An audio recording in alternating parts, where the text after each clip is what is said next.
Samantalang madalas nating naririnig na malaking trahedya para sa isang magulang ang maunahan ng anak sa hukay. Pero hindi ito maiiwasan magkaminsan.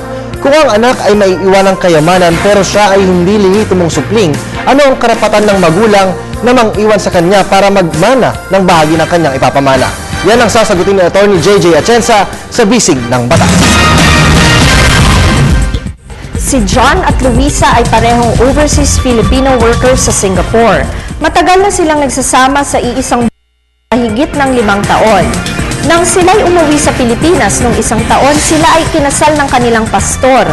Kamakailan lamang ay nadiskubre niyang wala pala silang marriage license bago sila ikinasal dahil mga magulang lamang daw nila ni Luisa ang nagprepara ng kanilang kasal. Itinatanong ni John kung valid daw ba ang kasal niya kay Luisa.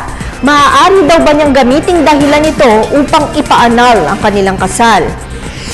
John, dapat mo munang intindihin na isa sa formal requisites ng batas upang maging valid ang kasal ay ang pagkuha ng marriage license.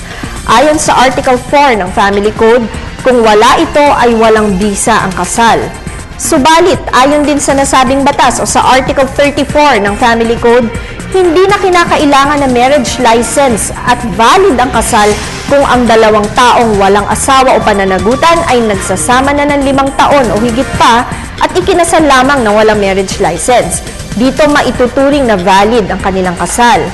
Sa makatwid dyan, valid ang inyong kasal at hindi ito maaaring maging dahilan upang magpaanal ka ng kasal. Mag-email lamang po sa ptv4newscenter@gmail.com.